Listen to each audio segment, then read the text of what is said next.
Hello, everyone. Welcome to my channel. I am Tiffany Ray, and this is Fame with Tiffany Renee. I know, 2 videos in 1 week. I told you I'm trying to be more consistent in 2023. If you are new to my channel, welcome. Thank you for stopping by. All people are welcome here. This is a wonderful, safe space, wonderful community. You do not have to agree with me to be here. Just show up, come as you are, enjoy the energy, enjoy the vibe. This is a great, positive space. We don't do any negativity here because everyone is entitled to their own opinions and we're all on our own journeys. So we just honor and respect each other's journeys. That's what I love about the community that I'm building, that's happening here, and I just love everyone. I love you all. If you are a subscriber or you have been to my channel before, welcome back. Thanks for coming back and seeing your girl. I appreciate you. Thank you all for your support. I'm seeing that the subscriber numbers are growing. Thank you so much for that. I appreciate you more than I could possibly say in words. If you are looking to do some transformations on your body and your appearance, I do have a book about weight and transforming your body. I will leave the link in the description box below. It is on Amazon, pounds down, forks up. I will also be doing a video coming soon about manifesting body transformation and stuff like that as well, because it did come up in the first live that I did a few weeks ago. So I will be talking more about that in that video. Feel free, like, share, subscribe, donate to the channel if the spirit moves you. All that information will be in the description box below. Without further ado, in my houndstooth B-Day gift dress from a wonderful friend of mine. Obsessed with houndstooth, okay? My absolute favorite print of all time. Somebody send me an entire houndstooth collection. I will 100% rock it for you, okay? I will rock it on any runway. I absolutely love houndstooth. Now let's get started on this video. Today's video, as you can see by the title, we are talking about the shadow side, the shadow of the human experience. I was actually going to talk about the body one today, but I had a conversation with a friend of mine who's also a subscriber, and I was telling her about a meditation that I had yesterday. I went into meditation and I asked a question about myself and just some personal things that I'm going through, and I just felt a lot of pressure. And I was asking my spirit team and asking, God and everything, and my angels and spirit guides. I just wanted clarity on this pressure, because that seemed to kind of be the source of a lot of the anxiety and frustration, things like that, that I was feeling. So I went into the meditation specifically asking about pressure. And I actually got a response. Like, I actually received an answer. And I thought it was a pretty powerful answer. And I usually don't always share. I've never really shared too many of my meditation stories, if any, I think, on my channel. I have talked about it in Mindset Monday and things like that, in the Roxy Talks community and in some of her workshops and things like that I've done. But I shared this particular meditation response with this friend, and she thought it was so profound because it did deal with this idea of the light and the dark side of human beings, of humanity, and of just our experience as a whole. And the message that came through, I shared it with her, and she thought it was just so profound, and it was really kind of a message that she needed to hear based on what she was dealing with in a conversation that she had just had recently. So it was more like a confirmation for her. So she requested if I could talk about that and make a video about the message that I received about this idea of the shadow and how we should not be running from it and learning to embrace the shadow, and talk a little bit more about how, I kind of came to that interpretation and that experience that I've had with my own journey to trying to love and embrace my shadow side more and more each day. So I told her I would change my topic today and I will talk about that. So let's start with, at the very basics, the universal law of polarity. Okay. Many of us know that opposites exist. It's part of the natural order of things, it's just part of the way the universe was created, right? The law of polarity does show that you kind of can't have one thing without the other, that a problem cannot exist without the solution, that the light cannot exist without the dark, that the up cannot exist without the down. Like everything exists because its opposite exists. And you cannot have the opposite of one thing if the opposite of the other doesn't exist, right? My understanding of it. Okay. So if that is true, that would imply that the natural order of the universe, at least our universe, would be to have polarity in our lives, that it would run not just the cosmos, but it would run our lives as well here on earth. And we're not exempt from that. And if you follow Abraham Hicks, talks a lot about contrast. That's another word for it. When you are experiencing contrast, that is the polarity. And I think sometimes as a human being, speaking from personal experience, it can get difficult to embrace and acknowledge the fact that sometimes having what appears to be negative, contrast, dark, ugly, what some people might interpret it as bad or evil, happen or exist is a bad thing. It can be unsettling.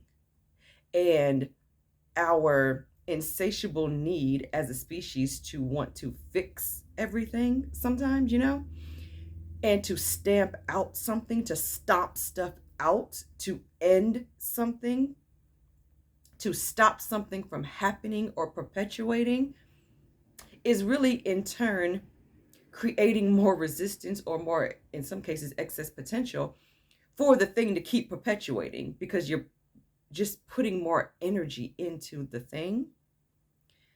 And which is how law of attraction comes in. The more energy you focus on something, the bigger it gets, right? So the more energy we focus on those things that you might consider bad or ugly, or you're contrasting, the things that you don't want, the more you look at it, the more you focus on it, the more you push against it and resist it, the bigger it gets, the more widespread it becomes, right? And then some of them are pendulums. So the more you feed the pendulum, the bigger the pendulum gets, and we'll discuss pendulums again later in another video when we talk about energy. But all that to say is we sometimes feel like it's something that needs to be eradicated, right?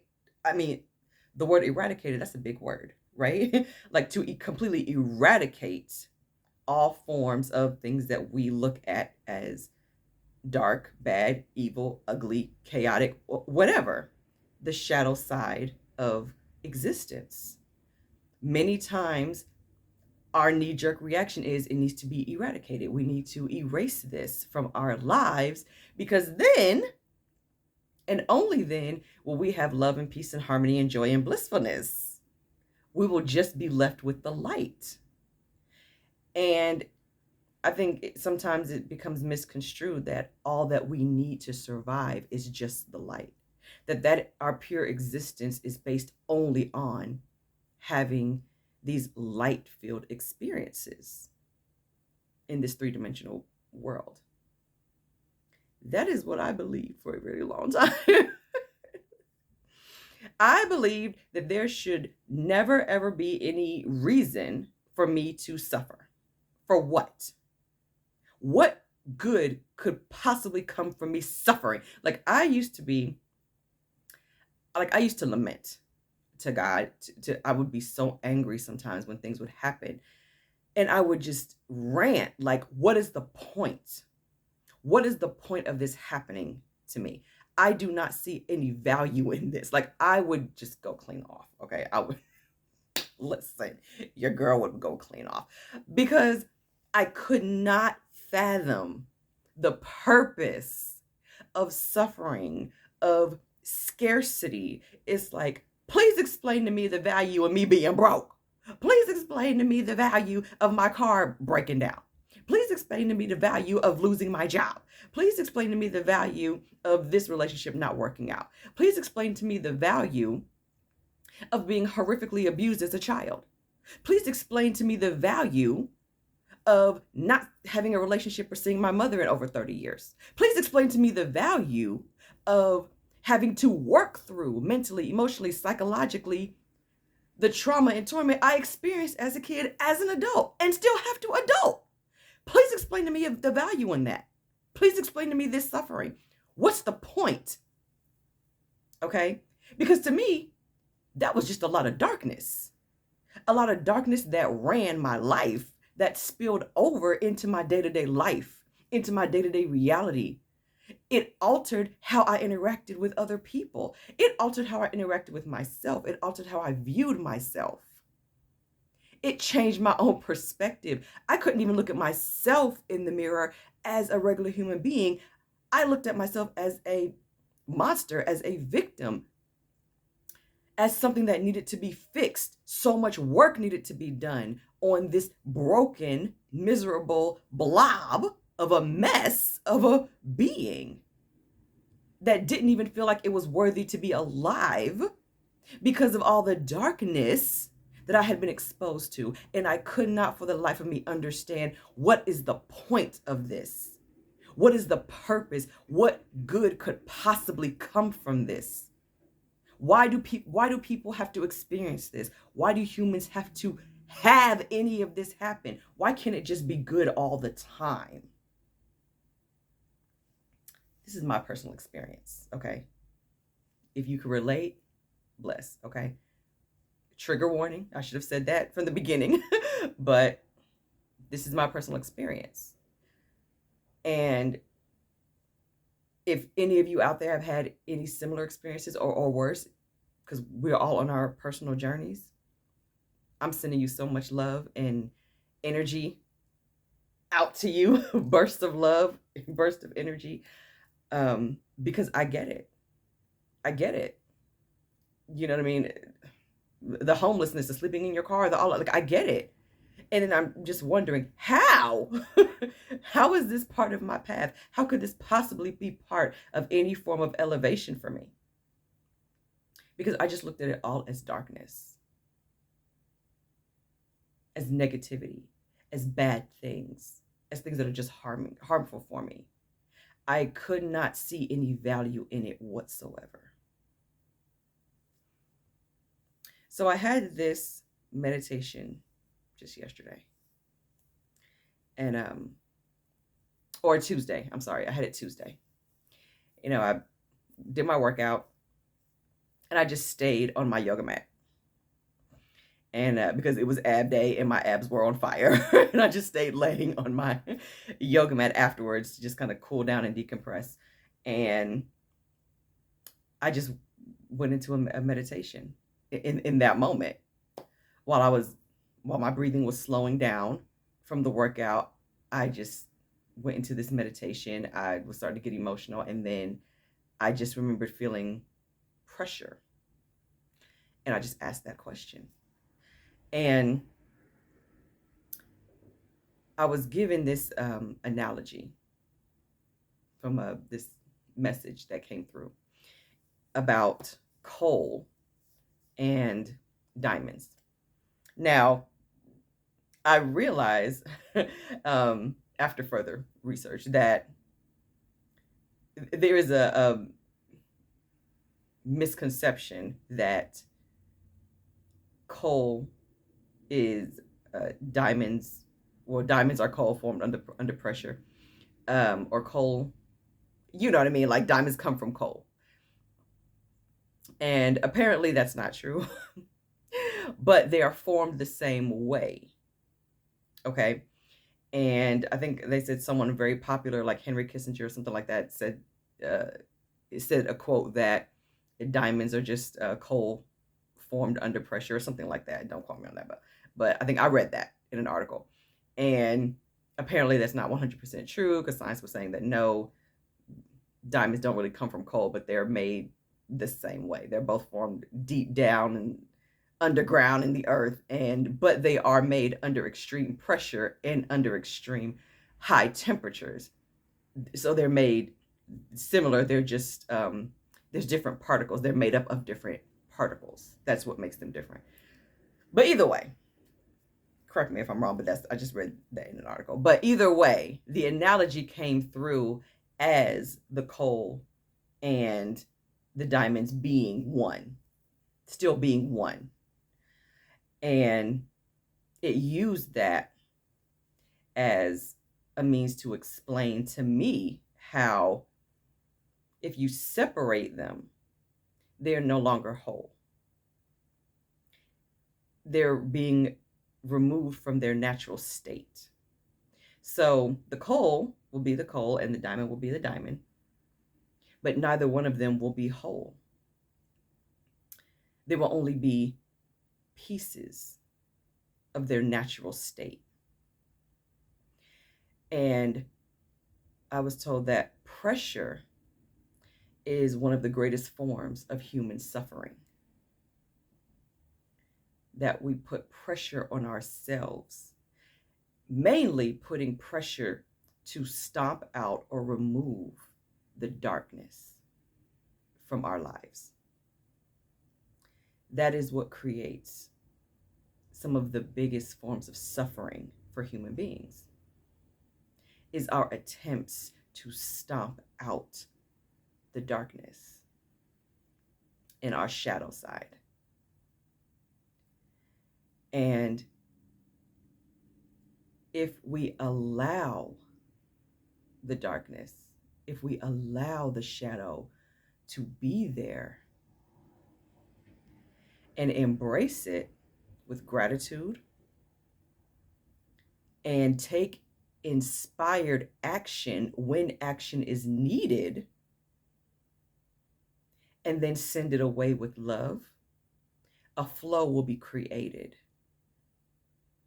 And there will be no pressure and there will be no suffering, because it will just naturally move on.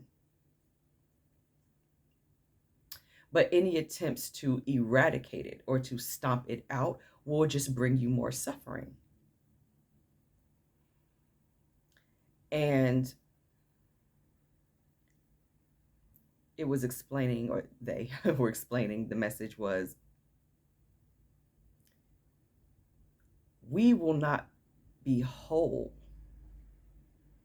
We will not have an entire human experience without the light and the dark. We would only be partial human. We will only be having a partial human experience if we only experienced light and joy and happiness all of the time. We would not be having a whole human experience. We would not be whole. And if we only experience darkness and chaos and sadness and trauma and mayhem, we're still only fragmented. We're still only experiencing a partial human experience without the light. So in order to have a full human experience in its totality, in order to be a full human while we're in this body, it is imperative to have both the light and the dark, the yin and the yang. It's the black and the white, right? You have to have both. otherwise you're not whole. You're not a whole human. You have to experience the light and the dark to have a whole human experience. So that meditation gave me clarity. And it's helping me to understand that it is necessary. It is necessary to experience pain, agony, trauma. It is necessary to witness the unfortunate, what we would define as unfortunate, or the sadness of others. It is necessary to know that feeling of lack, of scarcity. Because if you don't know what it feels like to have your heart broken, to be unloved, to be hurt, how could you possibly know what it feels like to be loved? How could you know what the feeling of love feels like? How could you know what the feeling of joy feels like if you've never been in a position where there was an absence of joy? How would you ever know what it feels like to be, I guess it may be healed from trauma, if you've never experienced trauma in the first place? How would you be able to relate to other people, especially individuals who are in a place of service to others? How could you relate to others and share your story of maybe battling an illness or something if you didn't experience it already? How would you know empathy? How would you be able to conjure up, empathy and sympathy? And like, how would you know the thing if you never experienced the absence of the thing? How would you know what light is anyway? How would you know that I like this better? I like light better. I like the feeling of joy and blissfulness and happiness and peace and abundance. And I like that better. How would you know that you like that better if you've never experienced the absence of it and experienced the emotions that come along with not having it? How would that discernment even come about? You wouldn't have it. So I guess the point is that it is all necessary.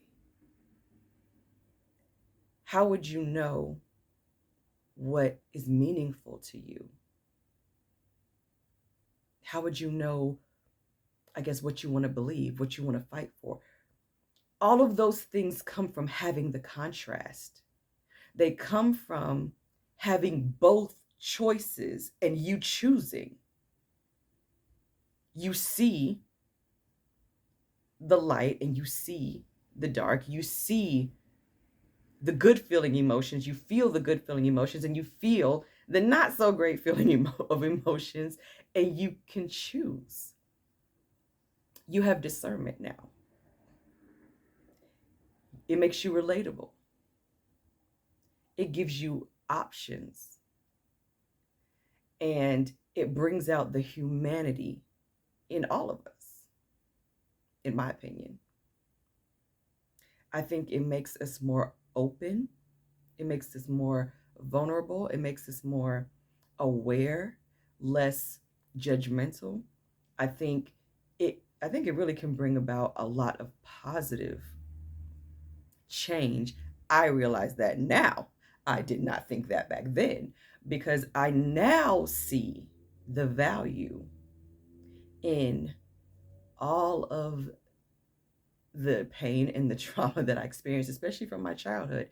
Because had I not experienced some of the worst from in my life, from my perspective, a lot of people in my life, a lot of friends in who I'm really close to, a lot of people, I have not met a lot of people who have experienced what I've experienced.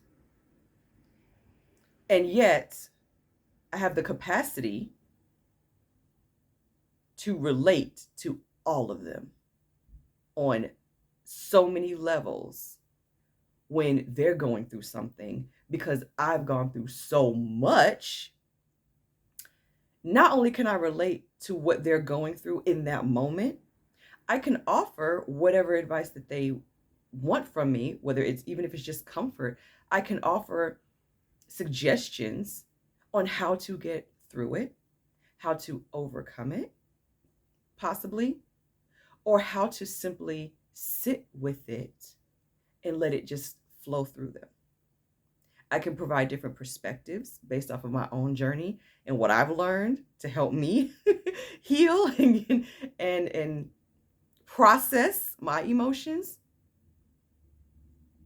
And I learned that because a friend of mine observed that in me and pointed it out to me. And she felt that that was a gift that I had. And I think her exact words were,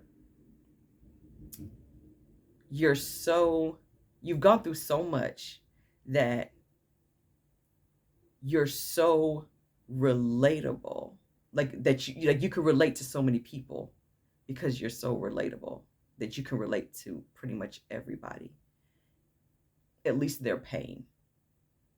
And I never really looked at it that way. And so I will take that as a blessing, because we all want someone to understand us. We all want someone who we can relate to, right? And not everyone is comfortable with being vulnerable with everyone, you know? And if you can find someone who you feel comfortable being vulnerable with, and they can relate to you, they get what you're saying, and maybe even articulate what you're feeling in ways that you can't even put into words, that is really valuable to somebody. And I know all of you out there, you are probably that person for somebody in your life, whether they've told you or not. So I think embracing the shadow side, I'm now understanding and taking the pressure off of feeling like it's something that needs to be eradicated or stomped out, because you can't get rid of it. It's not going anywhere. But we can work with it, and we can learn to move through it to where it does not control us. It doesn't have to dominate us. It does not have to be our dominant state. Our dominant state can still be the lighter side, but we can still acknowledge and respect the shadow's right to be there without condemning it, without putting pressure on ourselves to have to get rid of it. I hope that makes sense. I also watched this really cool documentary, I think it was on the Gaia streaming service, called The Shadow Effect. I would recommend people take a look at that. And it's all about the shadow side. It's all about the dark parts of the dark energy of the human experience, and how not to run from it. And it's part of who we are. You need it. You know what I mean? Like, we need it. We need our shadow side just as much as we need our light side. It's necessary. It's necessary for our growth. It's necessary for us to be who we are, and to be a whole human, and have a whole human experience. There's usually always something of value to be learned in the darkness. And I'm learning that. It was a hard pill to swallow because I felt like I had a lot of darkness that I didn't want to see, that I didn't want to experience, and that I did not want to revisit, you know. But as I'm getting older and as my life is changing, my mindset is changing, and I'm becoming more aware of myself and just more aware of my thoughts, and just being more mindful of my elevation, of who I want to elevate to become, and who we really are outside of this physical body. Dots are starting to be connected. Things are transpiring in my life and on my path. And I'm starting to realize that maybe when I didn't know the answer, when I was lamenting those questions, there was no value in my suffering. I'm starting to think maybe there is value in my suffering. All of that suffering that transpired throughout my life, there's definitely value in it. I may not know exactly what all of the value is yet, but there's definitely value in it. Even if it's just for me experiencing the wholeness of having this human experience, having the darkest of the dark. So of course, the law of polarity says that I have to experience the lightest of the light, right? So as intense of the darkness that I've experienced, that means there has to be an equally or more intense light experience on the horizon for me. And that is how I choose to look at it. And I'm open and I'm ready. I'm ready to receive that. So I am ready to embrace my shadow side with love and with gratitude, take command of my shadow side, and I'm ready to move forward. And we're gonna do better with taking the pressure off. I'm gonna take the pressure off. Deep breath. We're gonna take the pressure off. I hope you all enjoyed this video. This was a good one. I'm glad friend came through and had me switch topics. I think this was a good one. I hope you enjoyed it. I hope you got some value from it. And feel free, again, like, share, subscribe. I appreciate you all. Thank you for showing up. Thank you for staying with me for 30-something minutes. I appreciate you. And be you in your fullness, in the wholeness of who you are. Embrace your light, embrace your dark. And because it makes you who you are. It makes you you. And it's a beautiful thing. It's a beautiful thing. I believe it enriches our life, and it will enrich our experience here. So there you go. I'm done. Thank you all. Take care, and I will see you next time.